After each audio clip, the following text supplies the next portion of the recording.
ओम नमः शिवाय। हर हर महादेव। सावन मास की इस पावन कथा में आपका हार्दिक स्वागत है।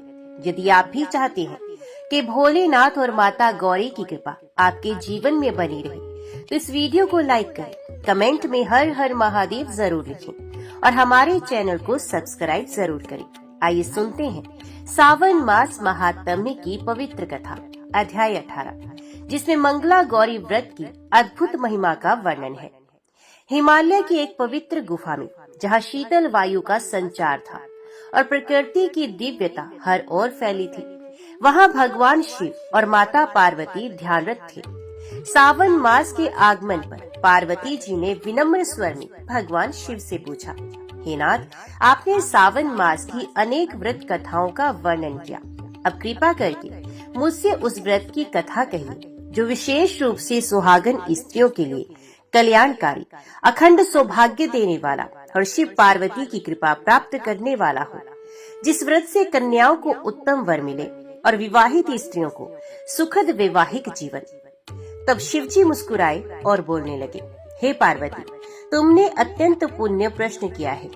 सावन मास के मंगलवार को किया जाने वाला मंगला गौरी व्रत स्त्रियों के लिए सबसे कल्याणकारी माना गया है। ये व्रत विशेष रूप से सौभाग्यवती स्त्रियों द्वारा किया जाता है, जिससे उन्हें अखंड सौभाग्य, संतान सुख और समृद्धि की प्राप्ति होती है। अब मैं तुम्हें एक प्राचीन कथा सुनाता हूँ जो इस व्रत की महिमा को सिद्ध भी करती है। प्राचीन समय की बात है। काशी नगर में एक निर्धन ब्राह्मण रहता था।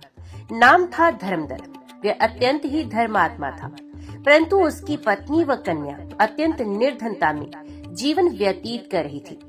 उसकी कन्या सुशीला अत्यंत सुंदर, विनम्र और धार्मिक प्रवृत्ति की थी, परंतु विवाह योग्य आयु होने पर भी उसके लिए कोई योग्य वर नहीं मिल रहा था। एक दिन धर्मदत्त की पत्नी ने चिंता में भरकर भगवान से प्रार्थना की, हे गौरी माता, मेरी पुत्री का विवाह योग्य समय बीता जा रहा है, कृपा करें। इसी दौरान एक वृद्ध तपस्विनी उनके द्वार पर आई और बोली, हे पुत्री, यदि तुम सावन के प्रत्येक मंगलवार को मंगला गौरी व्रत करो तो माता गौरी तुम्हारी सभी मनोकामनाएं पूर्ण करेंगी। सुशीला ने विधि पूर्वक व्रत करना शुरू कर दिया। प्रातः स्नान, गौरी पूजन, लाल पुष्प, अक्षत और श्रृंगार सामग्रियों से पूजा, माँ गौरी को मिश्री, पंचमेवा, नारियल अर्पित करना, कथा श्रवण करना और ब्राह्मण को भोजन कराना। उसने 4 मंगलवार तक पूरे श्रद्धा से ये व्रत किया। व्रत की अंतिम तिथि पर रात्रि में माता गौरी स्वयं स्वप्न में आई और कहने लगी, हे कन्या, तूने मुझे प्रसन्न किया है। तेरे जीवन में अब किसी प्रकार की चिंता ना रहे। कल ही एक उत्तम कुल का युवक तेरे घर आएगा और तुझसे विवाह का प्रस्ताव रखेगा। और हुआ भी ऐसा ही। अगले ही दिन एक विद्वान ब्राह्मण अपने पुत्र के लिए रिश्ता लेकर आया। विवाह अत्यंत धूमधाम से संपन्न हुआ। विवाह के पश्चात वह कन्या अपने ससुराल गई, परंतु सास ने परीक्षा लेनी चाहिए। उन्होंने उसे कठिन कार्य दिए। बिना पानी के कुएं से जल लाना, बिना धागे के माला बनाना, बिना दीपक के रात्रि में कक्ष रोशन करना। किंतु सुशीला ने माता गौरी की प्रार्थना की और सब कार्य सहजता से पूर्ण हुए। सास अत्यंत प्रभावित हुई तो माता गौरी पुनः स्वप्न में आई और बोली, जो स्त्री ये व्रत श्रद्धा से करती है उसे पति दीर्घायु, सौभाग्य और समस्त सुखों की प्राप्ति होती है, और जो कन्या ये व्रत करती है उसे उत्तम वर, सुंदर जीवन और संतति का सुख मिलता है। मंगला गौरी व्रत को करने के लिए सावन के प्रत्येक मंगलवार को ब्रह्म मुहूर्त में उठे, स्नान करके शुद्ध वस्त्र धारण करें, मिट्टी या चांदी की गौरी प्रतिमा स्थापित करें, हल्दी, सिंदूर, चूड़ी, बिंदी, वस्त्र, श्रृंगार सामग्री से पूजा करें, देवी को पंचमेवा, खीर, पूड़ी और नारियल अर्पित करें, मंगला गौरी व्रत कथा का श्रवण करें, ब्राह्मण स्त्री को भोजन और दक्षिणा देकर व्रत पूर्ण करें। पार्वती जी ने कहा, हे नाथ, ये व्रत तो अत्यंत दिव्य और कल्याणकारी है। मैं इसे अपने समस्त स्त्री जनों को बताऊंगी और स्वयं भी पालन करूंगी। शिव जी ने कहा, हे भवानी, जो स्त्री ये व्रत श्रद्धा और नियम से करती है वे सदा सौभाग्यवती, पुत्रवती और सुखी रहती है। उसकी संतान सदाचारी और धर्मनिष्ठ होती है। उसकी गृहस्थी सदैव समृद्ध रहती है। आज सावन मास की पावन नाग पंचमी है और आज सावन मास की पावन नाग पंचमी पर हम लेकर आए हैं एक अद्भुत कथा, जिसमें शिव पार्वती संवाद के माध्यम से नाग पंचमी व्रत की महिमा और एक भक्त परिवार की चमत्कारिक रक्षा की कहानी सुनाई गई है। तो वीडियो को लाइक जरूर करें, कमेंट में ओम नमः शिवाय जरूर लिखें। तो चलिए बढ़ते हैं कथा की ओर। स्थान कैलाश पर्वत। काल है सावन मास का शुक्ल पक्ष की पंचमी तिथि। शिवजी ध्यान मगन बैठे थे और उनके गले में विराजमान वासुकी नाग अपनी लय में झूम रहे थे। पार्वती जी ने भोलेनाथ को देख मुस्कुराते हुए पूछा, नाथ, आपके गले में ये नाग किस प्रकार निवास करते हैं और सावन मास की नाग पंचमी का क्या रहस्य है? क्यों इस दिन नागों की पूजा होती है? तो शिव जी बोले, हे पार्वती, नाग पंचमी का व्रत अत्यंत पुण्यकारी और जीवन की रक्षा करने वाला है। इस व्रत की एक कथा है जो तुम्हें सुनाता हूँ, जिससे इसका महत्व स्पष्ट हो जाएगा। बहुत समय पहले की बात है। प्रतापगढ़ राज्य में एक शाहूकार रहता था। उसके 5 पुत्र थे। वह परिवार अत्यंत संपन्न था, परंतु एक बात की अनदेखी करता था, नागों का आदर नहीं करता था। उसकी पत्नी भी गर्भ में रहती थी। एक वर्ष सावन मास की पंचमी तिथि आई। पड़ोस की महिलाएं नाग पंचमी का व्रत कर रही थी। वे नाग देवता की पूजा करके दूध लावा चढ़ा रही थी, परंतु शाहूकार की बहू, जिसका नाम शिवांगी था, उन सबसे अलग थी। वह एक साध्वी स्त्री थी, भगवान शिव और नागों की उपासक थी। उसने चुपचाप नाग पंचमी का व्रत किया और व्रत की रात्रि में स्वप्न में नागराज ने दर्शन दिए और कहा, हे शिवांगी, तूने श्रद्धा से मेरी पूजा की है। मैं तुझसे प्रसन्न हूँ, तेरे परिवार की रक्षा करूँगा, किंतु सावधान, तेरे परिवार में कुछ लोग अनजाने में अपराध कर बैठेंगे, उन्हें चेतावनी देना। अगले दिन उसके जेठ के पुत्र खेत में हल चला रहे थे। दुर्भाग्यवश हल की नोक से एक नागिन के 3 बच्चे मर गए। नागिन ने क्रोध में आकर प्रतिज्ञा की कि मैं उस परिवार के 5 पुत्रों को डस लूंगी। उसी रात्रि नागिन विषैले रूप में घर पहुंची। वे शाहूकार के सबसे छोटे पुत्र के कमरे में पहुंची, पर वहां शिवांगी पूजा कर रही थी और घर में नाग पंचमी की राख और गौमूत्र से लिपा हुआ था। नागिन पीछे हट गई। दूसरे दिन वे फिर गए। तभी शिवांगी ने ओम नमः शिवाय का जप कर रखा था और 5 भाइयों को दूध में तुलसी डालकर पिलाया था। तीसरे दिन नागिन ने स्वयं शिवांगी को दर्शन दिए और कहा, हे देवी, तुम्हारे व्रत और शिव भक्ति ने मेरी प्रतिशोध की अग्नि को शांत कर दिया है। तुमने मेरी संतान का हरण नहीं किया, फिर भी तुमने प्रायश्चित किया। तुम्हारे पुण्य से तुम्हारा कुल नष्ट नहीं होगा। अब मैं उन्हें क्षमा करती हूँ। उस दिन के बाद पूरे गांव में नागपंचमी का व्रत सभी ने करना आरंभ किया। लोगों ने सीखा, पृथ्वी में उस दिन खुदाई नहीं करनी चाहिए। नागों को दूध, चावल, लावा चढ़ाना चाहिए और जीवन में दया, क्षमा और श्रद्धा का स्थान सर्वोपरि होना चाहिए। शिवजी कहते हैं, हे पार्वती, जो स्त्री या पुरुष श्रद्धा से नागपंचमी का व्रत करते हैं, उनकी संतान सुरक्षित रहती है। उनके जीवन से विष, भय और रोग दूर होते हैं। जो इसे सावन में करता है, उसे मेरा और नागों का आशीर्वाद प्राप्त होता है। पार्वती जी ने सर झुकाकर कहा, हे नाथ, ये कथा अत्यंत पवित्र और जीवन की रक्षा करने वाली है। मैं इसे समस्त स्त्रियों को बताऊंगी। ओम नमः शिवाय। हर हर महादेव। अर्जुन ने पूछा, हे नारद जी, इस तीर्थ को गुप्त क्षेत्र क्यों कहते हैं, जिसका इतना महान प्रभाव सुना गया है? वे गुप्त कैसे हुआ? नारद जी बोले, अर्जुन, इस क्षेत्र के गुप्त होने का जो कारण है, उसके विषय में एक बहुत प्राचीन कथा है, उसको श्रवण करो। यह क्षेत्र पूर्व काल में शापवश गुप्त हो गया था। एक समय किसी निमित्त से सब तीर्थों के अधिदेवता एकत्रित होकर ब्रह्मा जी को प्रणाम करने के लिए उनकी सभा में गए। सब तीर्थों को आया हुआ देखकर ब्रह्मा जी अपने समस्त सभासदों के साथ उठकर खड़े हो गए। उनके नेत्र आश्चर्य से खिले हुए थे। भगवान ब्रह्मा ने हाथ जोड़कर सब तीर्थों को प्रणाम किया और इस प्रकार कहा, तीर्थवरों, आज आप सब लोगों के पर्दापण से पवित्र होकर हमारा स्थान सफल हो गया। हम सब देवता भी आपके दर्शन से बहुत पवित्र हो गए।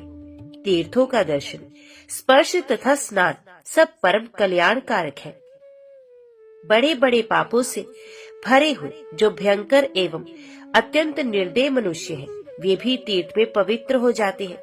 फिर जो धर्म परायण है, उनके लिए तो कहना ही क्या है। यो कहकर ब्रह्मा जी ने अपने पुत्र पुलस्त्य को आज्ञा दी, बेटा तुम तीर्थों के लिए शीघ्र ही अर्घ्य ले आओ, जिससे मैं पूजन करूं। जब अर्घ्य देने योग्य असंख्य पुरुष एकत्रित हो जाए, तब पूजन काल में उन सब में से श्रेष्ठ एक पुरुष को एक अर्घ्य प्रदान करना चाहिए। पिता की यह आज्ञा पाकर पुलस्त्य जी बड़े वेग से एक उत्तम अर्घ्य पात्र सजाकर ले आए। ब्रह्मा जी ने उसे हाथ में लेकर सब तीर्थों से कहा, आप सब लोग मिलकर किसी एक मुख्य तीर्थ का नाम बताएं, मैं उसी को अर्घ्य देना चाहता हूँ। ऐसा करने से मुझे अन्याय रूपी दोष नहीं लगेगा। तीर्थ बोले, प्रभु हम किसी प्रकार भी आपस में श्रेष्ठता का निर्णय नहीं कर पाते, इसलिए आपके पास आए हैं। आप ही हम में से जो श्रेष्ठ हो उसको समझकर अर्घ्य दे दीजिए। ब्रह्मा जी बोले, मैं आप लोगों में से किसी एक की श्रेष्ठता को नहीं समझ पाता। आप लोगों को नमस्कार है। आप सभी अपार महिमा से संपन्न हैं, अतः स्वयं ही अपने में से श्रेष्ठ पुरुष को बताए। ब्रह्मा जी के ऐसा कहने पर जब उनमें से कोई भी बहुत देर तक कुछ न बोला, तब महिसागर संगम तीर्थ ने कहा, चतुरानन आप शीघ्र मुझे ये अर्घ्य प्रदान करें, क्योंकि दूसरा कोई भी तीर्थ मेरी करोड़वीं कला के सामने भी पूरा नहीं पड़ता। पूर्व काल में महाराज इंद्रद्युम्न की तपस्या से तपकर ये सर्व तीर्थमयी समूची पृथ्वी ही मही नाम वाली नदी हो गई। ये सब तीर्थों से मुझसे आकर मिली है, इसलिए मैं तीनों लोकों में सर्व तीर्थ में होकर प्रसिद्ध हूँ। तीर्थराज महिसागर संगम के ऐसा कहने पर अन्य सब तीर्थ मौन रहे। देखें ब्रह्मा जी हमारे विषय में क्या कहते हैं। ये सोचकर कोई कुछ न बोले। तब ब्रह्मा जी के ज्येष्ठ पुत्र धर्म ने अपनी दाहिनी भुजा उठाकर इस प्रकार कहा, अहो बड़े कष्ट की बात है। इस तीर्थराज महिसागर संगम में मोहवश बड़ी कुत्सित बात कह डाली है। साधु पुरुषों को उचित है कि वे अपने में अच्छे गुण होते हुए भी उनका अपने ही मुख से बखान न करें। जो भरी सभा में दूसरों पर आक्षेप करते हुए अपने गुणों का वर्णन करता है, वह रजोगुणी, अहंकारी तथा निंदित है। इसलिए यह तीर्थ इन सब गुणों के रहते हुए भी अपने अहंकार के कारण विख्यात नहीं होगा। इसका स्वरूप विध्वस्त सा हो जाएगा। धर्मदेव के ऐसा कहने पर सब और हाहाकार का शब्द गूंज उठा। तब योगेश्वर सकन जी तथा मैं दोनों शीघ्रता पूर्वक वहां जा पहुँचे। कार्तिकेय ने उस देव समाज में धर्म से इस प्रकार कहा, धर्म तुमने धृष्टता के कारण जो ये शाप दे डाला है वे अनुचित ही हुआ। कोई भी बताए तो सही कि तीनों लोकों में विद्यमान समस्त तीर्थों में से कौन सा ऐसा तीर्थ है जिससे ये महिसागर संगम अर्घ पाने का अधिकारी नहीं। इस तीर्थ राज में अपने जिस गुण का वर्णन किया है वे सब इसमें मौजूद है। ऐसी दशा में कौन सी बुराई होगी, क्योंकि अवगुण तो झूठ बोलने में है, सत्य कहने में नहीं। अहो जो सबका पालन करने वाले हैं, उनके द्वारा ऐसा बर्ताव होना कदापि उचित नहीं। यदि वे भी विचार ना करके ऐसे कार्य करेंगे, तब प्रजा किसकी शरण में जाएगी। स्वामी सकंद के ऐसा कहने पर धर्म ने इस प्रकार उत्तर दिया, आपका ये कहना ठीक है कि ये महिसागर संगम सब तीर्थों में प्रधान होने और ब्रह्मा जी से अर्घ पाने के सर्वथा योग्य है, किंतु साधु पुरुषों का ये सनातन नियम है कि अपने ही मुंह से अपने गुणों का बखान नहीं करना चाहिए। दूसरों का किया हुआ आक्षेप और अपनी प्रशंसा, ये दो दोष ब्रह्मा जी को भी अपने पद से विचलित कर सकते हैं। दूसरों पर आक्षेप करते हुए अपनी प्रशंसा करने वाले राजा याति क्या स्वर्ग से नीचे नहीं गिर गए थे। बुद्धिमान ईश्वर ने पूर्व काल में जो जो बातें प्रमाणित कर दी है, उन सबका भलीभांति पालन करना चाहिए। कौन विद्वान उनका उल्लंघन कर सकता है। कार्तिकेय जी, आपके पिता ने आदेश देकर जिस कार्य के लिए हमें नियुक्त किया है, हम सदा उसी का पालन करते हैं। आपको भी उसका पालन करना चाहिए। यूं कहकर धर्म जब अपनी मुद्रा त्याग देने को तैयार हो गए, तब मैंने उस प्रस्ताव पर विचार करके ये बात कही। विषव को धारण करने वाले परम महान धर्मात्मा धर्म को नमस्कार है। ब्रह्मा, विष्णु और शिव भी जिनकी प्रतिदिन पूजा करते हैं, उन पापनाशी धर्म को नमस्कार है। धर्म, यदि कदाचित आप मुद्रा त्याग देंगे तो हम लोगों की सत्ता कैसे रह सकेगी? प्रभु, आप इस विश्व का नाश ना कीजिए। योगेश्वर कार्तिकेय को आप सम्मान देने योग्य हैं। ये साक्षात भगवान शंकर के पुत्र हैं, अतः उन्हीं की भांति हम सब के लिए माननीय है। हे मानव, आपने इस तीर्थ राज को विख्यात ना होने का जो शाप दे दिया है, उसका निवारण करने के लिए अनुग्रह कीजिए। मेरे ऐसा कहने पर ब्रह्मा जी ने मेरी प्रशंसा करते हुए कहा, धर्म, नारद ने अच्छी बात कही है, तुम इनकी बात मानो। तब धर्म ने कार्तिकेय जी से कहा, हम लोग जिसके किंकर हैं, उन परम सिद्ध कार्तिकेय जी को नमस्कार है। हे सकंद मेरे नाथ, मेरी ये विनय ध्यान देकर सुनिए। सतंब अर्थात गर्व के कारण ये महातीर्थ अप्रसिद्ध होगा, तथापि शनिवार की अमावस्या को महिसागर की यात्रा करने से जो फल मिलेगा उस पर ध्यान दीजिए। प्रभास की 10 बार, पुष्कर की 7 बार और प्रयाग की 8 बार यात्रा करने से जो फल होता है, वही फल इसकी 1 बार की यात्रा से प्राप्त होगा। इस बार वरदान देकर कार्तिकेय जी मन ही मन बहुत संतुष्ट हुए। ब्रह्मा जी ने भी एकाग्रचित होकर स्तंभ तीर्थ को अर्घ्य दिया और उसे सब तीर्थों में श्रेष्ठता प्रदान की। फिर सब तीर्थों और सकंद स्वामी को सम्मान देकर विदा किया। इस तीर्थ के गुप्त होने का यही प्राचीन वृत्तांत है। इस प्रकार मैंने तुमसे संपूर्ण तीर्थ के महान फल का वर्णन किया है। यह सब आदि से ही सुनकर पुरुष सब पापों से मुक्त हो जाता है। ये सब सुनकर विस्मय में पड़े हुए अर्जुन ने उस तीर्थ की बड़ी प्रशंसा की और नारद आदि से विदा लेकर द्वारका को प्रस्थान किया। शौनक जी बोले, सूत जी, आपने गुप्त क्षेत्र के इस अत्यंत अद्भुत, परम पावन, अनुपम तथा हर्षवर्धक महात्म्य का वर्णन किया। यहाँ अब हम ये जानना चाहते हैं कि चंडिल और विजय कौन थे तथा सिद्ध माता की कृपा से उन्होंने कैसे सिद्धि प्राप्त की, ये सब यथार्थ रूप से कहिए। उग्र श्रवा सूत जी ने कहा, ब्राह्मण, इस विषय में मैं श्री व्यास जी के मुख से सुनी हुई कथा कहूँगा। बहुत पहले की बात है। पांडवों ने राजा द्रुपद की पुत्री द्रौपदी को पाकर धृतराष्ट्र की आज्ञा से इंद्रप्रस्थ नामक नगर बसाया।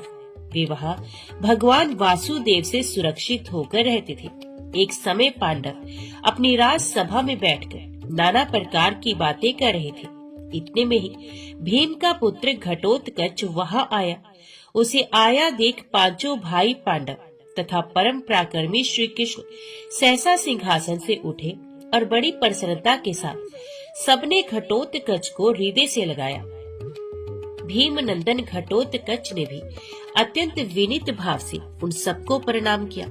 तत्पश्चात राजा युधिष्ठिर ने उसे अपनी गोद में बैठाकर आशीर्वाद दिया और स्नेह पूर्वक उसका मस्तक सूंघते हुए सभा में इस प्रकार पूछा, बेटा, कहाँ से आते हो? इतने दिनों तक कहाँ विचरते रहे? हिडम्बा कुमार, तुम देवता, ब्राह्मण, गो तथा साधु महात्माओं का कोई अपराध तो नहीं करते हो? भगवान श्री कृष्ण में और हम लोगों में तुम्हारा प्रेम तो है ना? तुम्हारा अत्यंत प्रिय करने वाले तुम्हारी माता हिडम्बा तो खूब प्रसन्न तो है ना? धर्मराज के इस प्रकार पूछने पर हिडम्बा कुमार ने कहा, महाराज, मेरे मामा के मारे जाने पर मैं उसी के राज्य सिंहासन पर बिठाया गया और दुष्टों का दमन करता हुआ सर्वत्र विचरता हूँ। मेरी माता हिडम्बा देवी भी कुशल से है। वे इस समय दिव्य तपस्या में लगी हुई है। उन्होंने मुझे आज्ञा दी है, बेटा, तुम सदा अपने पिता पांडवों में भक्ति रखने वाले बनो। माता की ये बात सुनकर मैं भक्ति युक्त चित्त से आपको प्रणाम करने के लिए ही मेरुगिरे के शिखर से यहाँ आया हूँ। मेरी इच्छा है कि आप लोग मुझे किसी महान कार्य में नियुक्त करें, क्योंकि यही इस जीवन का महान फल है कि पुत्र सदा अपने पितृ वर्ग की आज्ञा का पालन करे। इससे वे पुण्य लोकों पर विजय पाता है और इस संसार में भी यशस्वी होता है। घटोत्कच के ऐसा कहने पर धर्मराज युधिष्ठिर उससे इस प्रकार बोले, बेटा तुम ही हमारे भक्त और सहायक हो। हिडम्बा कुमार निश्चय ही जैसी माता होती है वैसा ही उसका पुत्र भी होता है। तुम्हारी माता हम लोगों के प्रति अविचल भक्ति रखने वाली है, तुम भी ऐसे ही हो। अहो मेरी प्यारी पोतो हो, हिडम्बा देवी बड़ा कठिन कार्य कर रही है, जो कि अपने प्यारे पति की सेवा का सुख छोड़कर तपस्या में ही संलग्न है। इस प्रकार बहुत सी बातें कहकर धर्मराज ने भगवान श्री कृष्ण से कहा, पुंडरीकाक्ष आप तो जानते ही हैं कि घटोत्कच का जन्म भीमसेन से हुआ है। ये उत्पन्न होते ही तरुण हो गया था। श्री कृष्ण मैं चाहता हूँ मेरे इस पुत्र को योग्य पत्नी प्राप्त हो। आप सर्वज्ञ हैं, बताइए इसके योग्य पत्नी कौन हो सकती है। धर्मराज के ऐसा कहने पर भगवान श्री कृष्ण ने क्षण भर ध्यान करके उनसे कहा, राजन मैं बताता हूँ। घटोत्कच के योग्य एक बड़ी सुंदर स्त्री है, जो इस समय प्राग ज्योतिषपुर में निवास करती है। अद्भुत पराक्रम करने वाला जो मुर नाम का दैत्य था, उसी के ही वह पुत्री है। मुर दैत्य बड़ा भयंकर था और पाश में दुर्ग में रहता था। ये मेरे हाथों मारा गया। उसके मारे जाने पर उसकी पुत्री काम कटंकटा मुझसे युद्ध करने के लिए आई। वे अत्यंत पराक्रमी होने के कारण बड़ी भयानक जान पड़ती थी। तब खड्ग और खेटक धारण करने वाली उस दैत्य कन्या के साथ महासमर में मैंने भी युद्ध आरंभ किया। मेरे शारंग नामक धनुष से बड़े बड़े बाण छूटने लगे, परंतु मुर की पुत्री ने मेरे उन सभी बाणों को खड्ग से ही काट दिया। तब मैंने उसका वध करने के लिए अपना सुदर्शन चक्र उठाया। ये देख देवी कामाख्या मेरे आगे आकर खड़ी हो गई और इस प्रकार बोली, पुरुषोत्तम आपको इसका वध नहीं करना चाहिए। मैंने स्वयं इसको खड्ग और खेटक प्रदान किए हैं जो अजय है। देवी कामाख्या की ये बात सुनकर मैंने कहा, शुभे मैं ही इस युद्ध से निर्वृत्त होता हूँ, तुम इस कन्या को मना करो। तब कामाख्या देवी ने उसे हृदय से लगाकर कहा, भद्रे तुम युद्ध से लौट चलो। ये माधव श्री कृष्ण युद्ध में दुर्जय हैं, कोई किसी प्रकार भी संग्राम में इन्हें मार नहीं सकता। संसार में ऐसा कोई वीर ना तो हुआ है, न है और न ही होगा, जो इन्हें युद्ध में जीत सके। औरों की तो बात ही क्या, साक्षात भगवान शंकर भी इन्हें परास्त नहीं कर सकते। बेटी ये तुम्हारे भावी ससुर हैं, अतः तुम इन्हें प्रणाम करके युद्ध से हट जाओ, यही तुम्हारे लिए उचित होगा। तुम इनके भाई भीमसेन की पुत्र वधू होगी, इसलिए अपने ससुर के समान पूजनीय जनार्दन का तुम आदर करो। अब पिता के लिए तुम्हें शोक नहीं करना चाहिए। इन श्री कृष्ण के हाथ से जो तुम्हारे पिता की मृत्यु हुई है, वे सर्वथा सप्रहनीय है, क्योंकि इनके हाथ से मरने पर अब तुम्हारे पिता सपातकों से मुक्त होकर विष्णु धाम में चलेंगे। कामाख्या के ऐसा कहने पर दैत्य कन्या ने क्रोध त्याग दिया और विनीत अंगों से मुझे प्रणाम किया। तब मैंने उसे आशीर्वाद देकर कहा, बेटी तुम भगदत्त से सम्मानित होकर इसी नगर में निवास करो। यहाँ रहती हुई तुम वीर हिडम्बा कुमार को पति रूप में प्राप्त करोगी। इस प्रकार आश्वासन देकर मैंने कामाख्या देवी तथा मोरवी मुरपुत्री को विदा किया। फिर वहाँ से द्वारका होता हुआ मैं यहाँ आकर आपसे मिला हूँ। अतः वह मुरदैत्य की सुंदरी कन्या ही घटोत्कच के लिए योग्य स्त्री है। मैं ससुर हूँ, इसलिए मेरे द्वारा उसके रूप का वर्णन करना उचित नहीं होगा। साधु पुरुष के लिए ये कदापि उचित नहीं कि वे स्त्रियों के रूप सौंदर्य का वर्णन करें। एक बात और सुन लीजिए, उसने प्रतिज्ञा कर रखी है कि जो मुझे किसी प्रश्न पर निरुत्तर करके जीत ले तथा जो मेरे समान ही बलवान हो, वही मेरा पति होगा। उसकी यह प्रतिज्ञा सुनकर बहुत से दैत्य तथा राक्षस उसे जीतने के लिए गए, किंतु मोरवी ने उन सबको परास्त करके मार डाला। यदि महाप्रकर्मी घटोत्कच ऐसी मोरवी को जीतने का उत्साह रखता हो, तो वे अवश्य ही इसकी पत्नी होगी। युधिष्ठिर बोले, प्रभु उसके सब गुणों से क्या लाभ है, जब उसमें ये एक ही महान अवगुण भरा है। उस दूध को लेकर क्या किया जाएगा जिसमें विष मिला दिया गया हो। अपने प्राणों से भी अधिक प्यारे भीमसेन कुमार को केवल साहस के भरोसे कैसे इस संकट में डाल दे।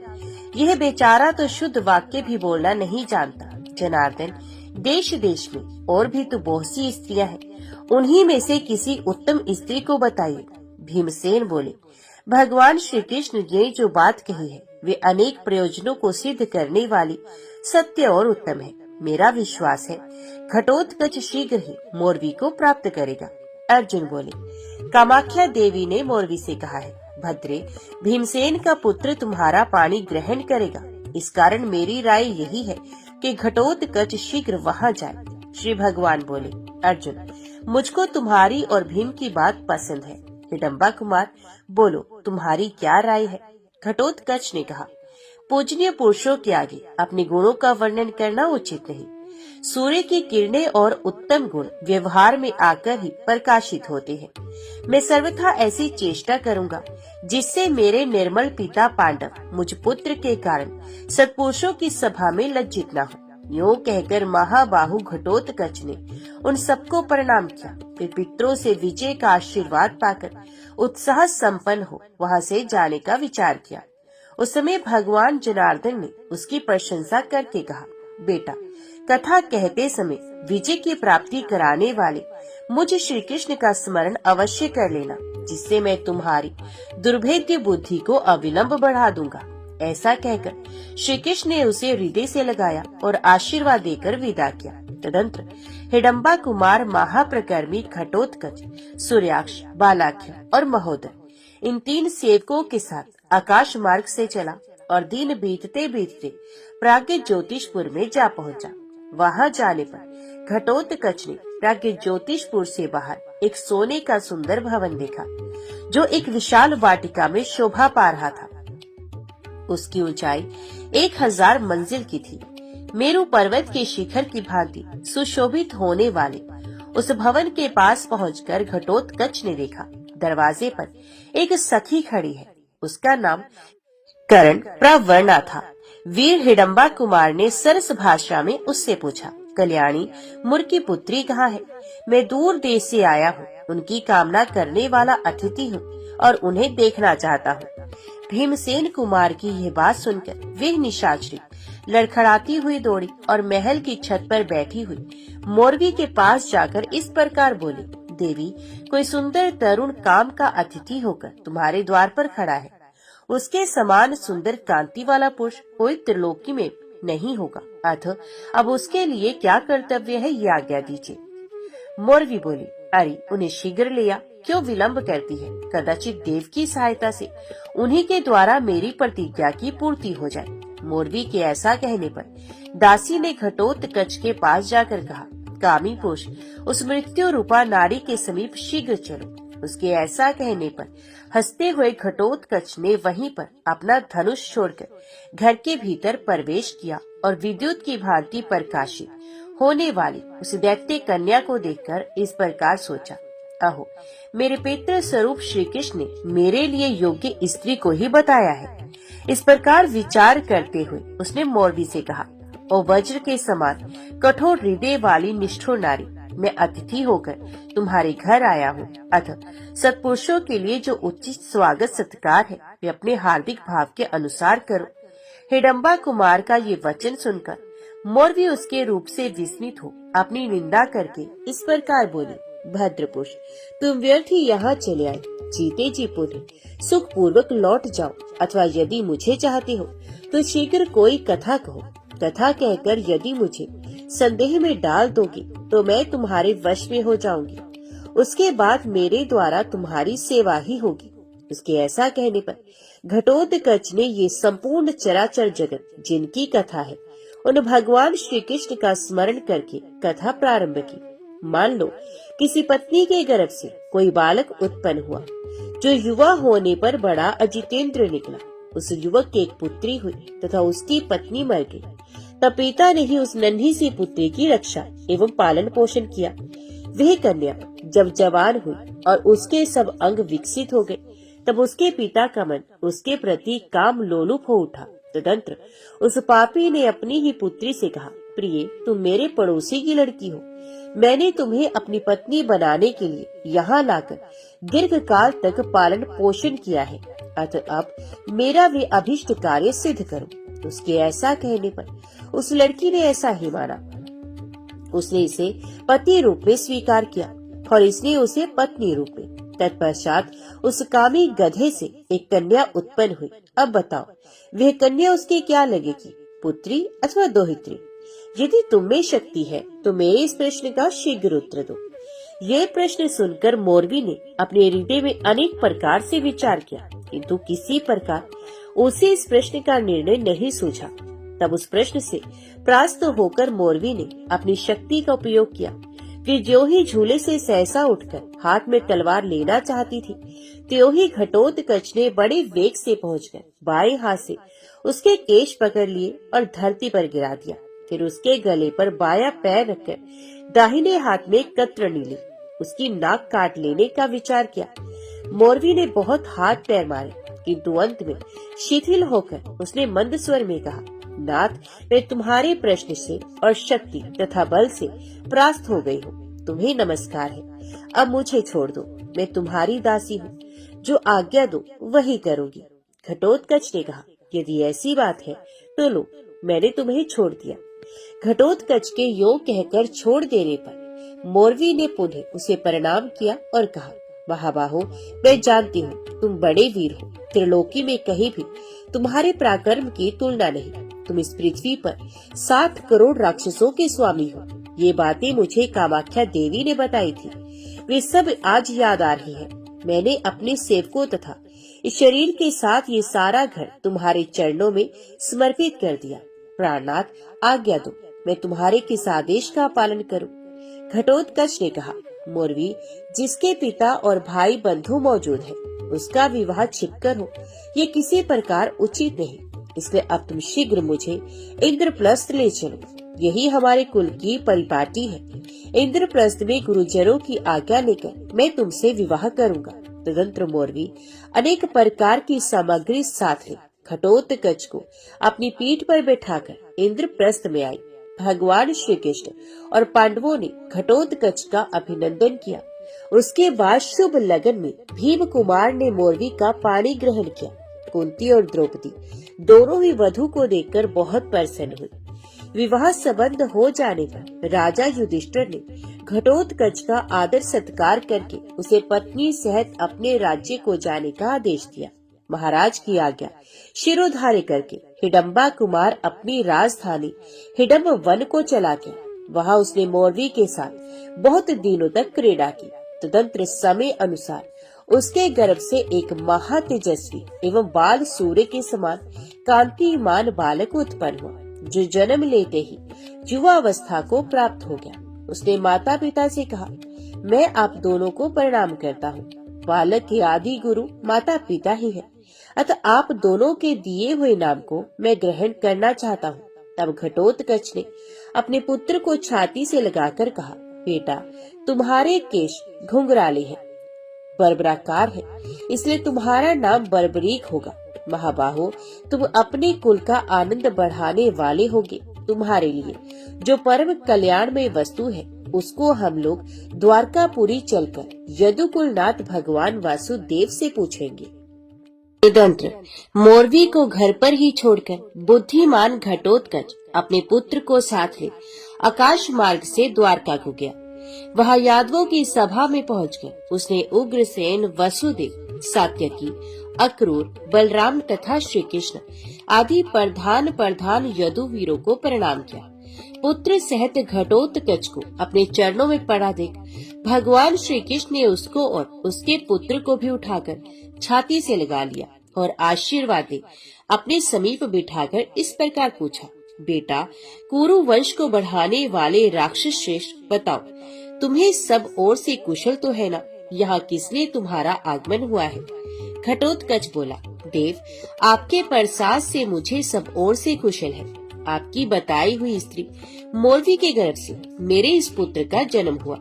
ये आपसे कुछ प्रश्न पूछेगा, उसे सुनिए, इसलिए मैं यहाँ आया हूँ।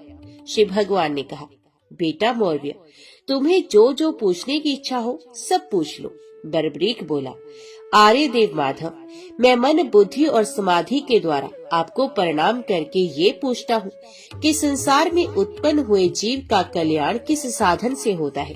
कोई धर्म को कल्याण कारक कहते हैं, तो कोई ऐश्वर्य दान को, कुछ लोग दम को, कोई तपस्या को, कोई द्रव्य को, कोई भोगों को, तथा कोई मोक्ष को ही श्रेय कहते हैं। पुरुषोत्तम, इस प्रकार सैकड़ों श्रेयों में से किसी एक श्रेय को निश्चित करके बताइए जो मेरे स्कूल के लिए कल्याणकारी हो।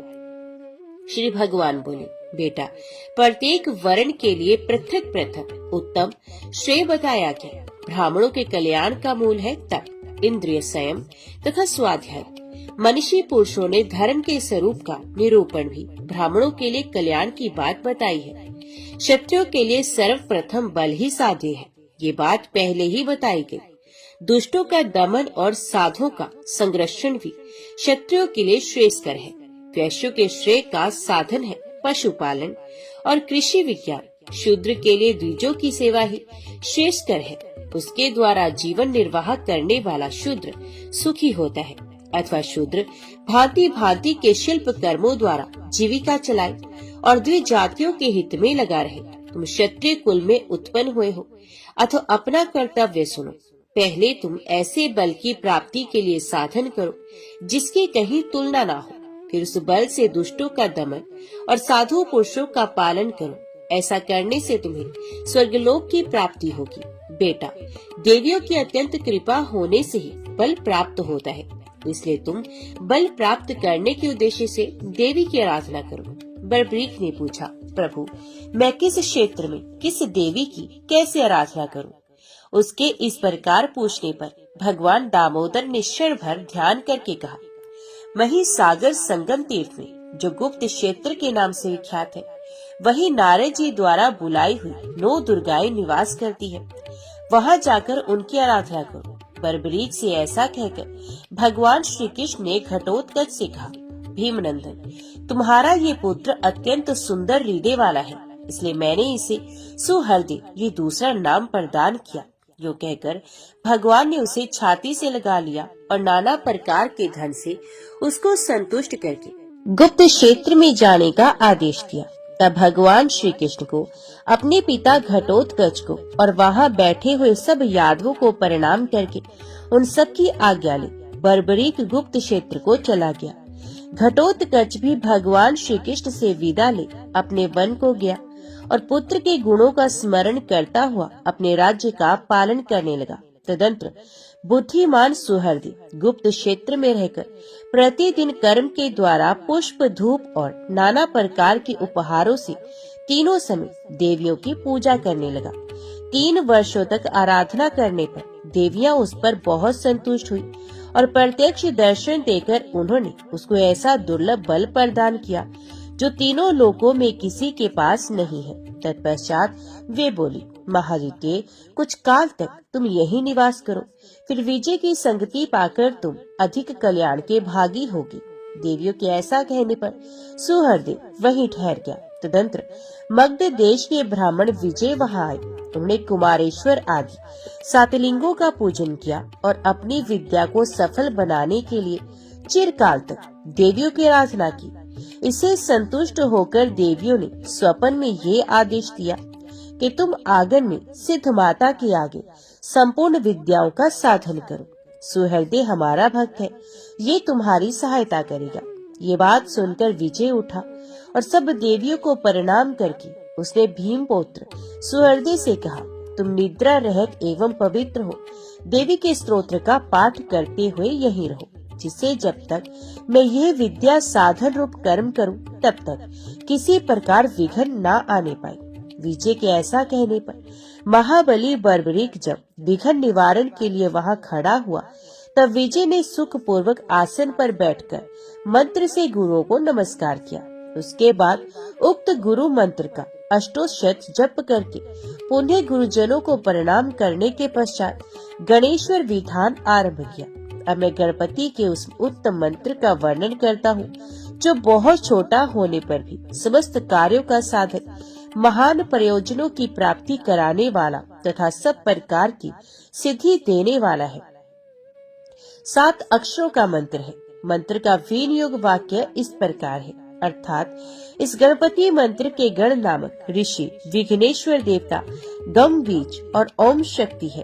पूजा, जप, तिलक, मनोरथ सिद्धि अथवा होम के लिए इसका विनियोग है। पूर्वोक्त मूल मंत्र से चंदन, गंध, पुष्प, धूप, दीप, नैवेद्य और तांबूल निवेदन करें। इसके बाद मूल मंत्र का जप करें। अष्टोशत सहस्त्र, लक्ष अथवा कोटि बार यथाशक्ति जप करके दशांश हवन के लिए अग्निदेव का आवाहन करें। आवाहन के बाद मंत्र से गूगल की गोलियों द्वारा होम करें, जो इस प्रकार सब विघ्नों में इस उत्तम मंत्र का साधन करता है। उसके समस्त विघ्न नष्ट हो जाते हैं और उसे मनोवांछित वस्तु की प्राप्ति होती है।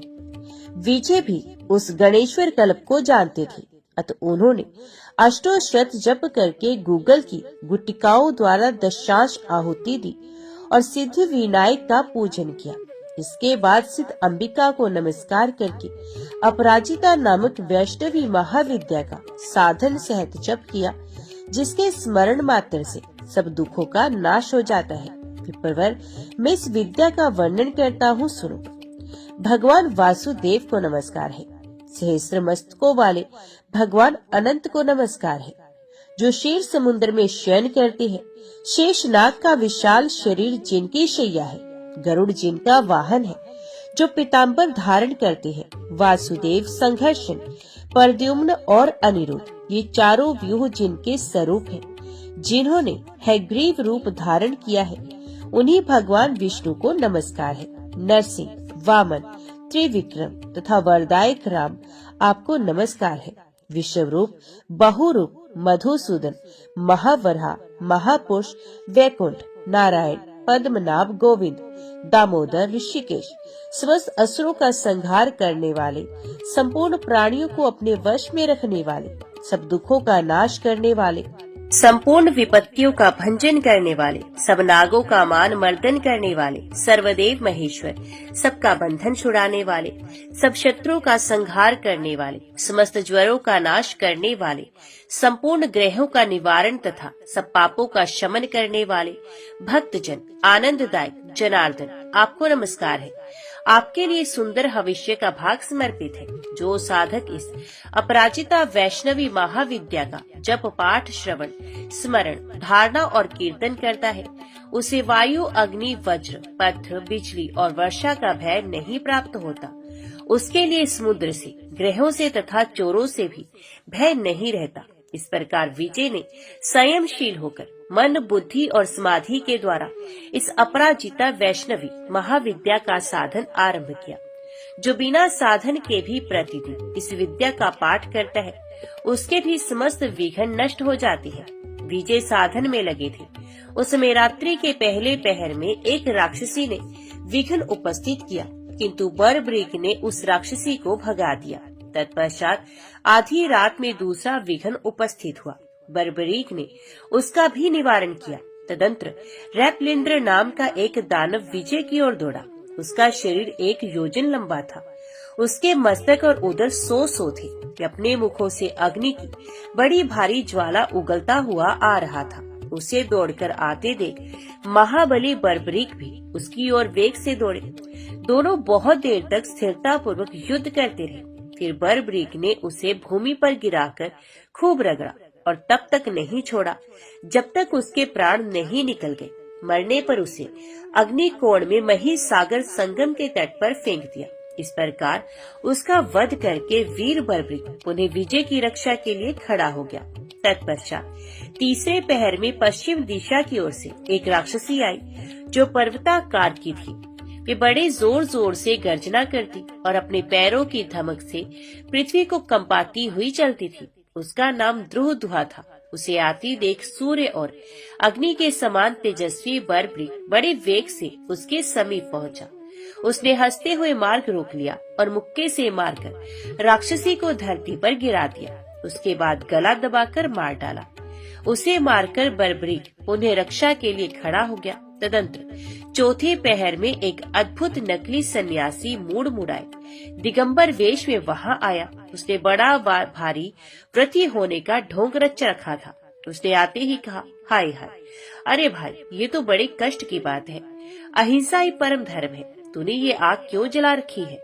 आग में हवन करते समय सूक्ष्म जीवों का बड़ा भारी वध हो रहा है। उसकी यह बात सुनकर बर्बरीक ने हंसते हुए कहा, अग्नि में आहुति देने पर सब देवताओं की तृप्ति होती है। दुर्बुद्धि पापी, तू झूठ बोलता है, इसलिए दंड का पात्र है। यो कहकर बर्बरीक सहसा उसके पास जाकर खड़ा हो गया और मुक्के से मार मार कर उसके सारे दांत गिरा दिए। वास्तव में वह एक दैत्य था। क्षण भर में सचेत होने पर वे बर्बरीक के भय से भागा और एक गुफा के बिल में समा गया। बर्बरीक ने क्रोध में भरकर बड़े वेग से उसका पीछा किया, किंतु वह दैत्य वायु के समान वेग से दौड़ता पाताल में समा गया। 60 योजन विस्तृत बहुप्रभा नाम की नगरी में वे निवास करता था। बर्बरीक वहां भी उसके पीछे पीछे जा पहुंचा। उसे देखकर पलाशी नाम वाले दैत्यों में दौड़ो, मारो, काटो और फाड़ डालो आदि के रूप में महान कोलाहल मच गया। हल्ला सुनकर अनेक प्रकार के अस्त्र शस्त्र धारण किए 9 करोड़ भयानक दैत्य योद्धा वीर बर्बरीक पर टूट पड़े। इस प्रकार करोड़ों दैत्यों को देखकर घटोत्कच का पुत्र क्रोध से जल उठा। उसने किन्हीं को पैरों से, किन्हीं को भुजदंडों से और किन्हीं को छाती के धक्कों से मार मार कर क्षण भर में यमलोक पहुंचा दिया। दैत्यों को मारे जाने पर वासुकी आदि नाग वहां आए और नाना प्रकार के प्रिय वचनों द्वारा सुहृदय की स्तुति करते हुए बोले, धेमीनंदन, अपने नागों का बड़ा भारी उपकार किया, क्योंकि आपके द्वारा ये पलाशी नामक दैत्य अपने सेवकों सहित मारा गया। वीर, इस दुरात्मा ने अपने सेवकों की सहायता से भांति भांति के उपाय करके हम लोगों को पीड़ा दी और पाताल से भी नीचे गिरा दिया। आज आप हम नागों से कोई मनोवांछित वर मांगिए, हम सब आप पर प्रसन्न होकर वर देने को उत्सुक हैं। बर्बरीक बोला, नागगण, यदि मुझे वर देना चाहते हैं तो मैं यही मांगता हूँ कि विजय सब प्रकार के विघ्नों से मुक्त होकर सिद्धि प्राप्त करे। तब नागों ने प्रसन्न होकर कहा, बहुत अच्छा, ऐसा ही होगा। बर्बरीक नागों को दैत्यपुरी देकर उनके द्वारा सम्मानित हो वहाँ से लौटा। बिल के मनोहर मार्ग से लौटते समय उसने देखा कल्प वृक्ष के नीचे एक सर्व रत्न में लिंग विराजमान है। उसका महान प्रकाश सब ओर फैल रहा है तथा बहुत सी नाग कन्याएं उसका पूजन कर रही हैं। ये सब देखकर बर्बरीक को बड़ा विस्मय हुआ। उसने नाग कन्याओं से पूछा, सूर्य और अग्नि के समान तेजस्वी इस शिवलिंग की किसने स्थापना की है तथा इस शिवलिंग से चारों दिशाओं की ओर जो ये मार्ग गए हैं इनका भी परिचय दो।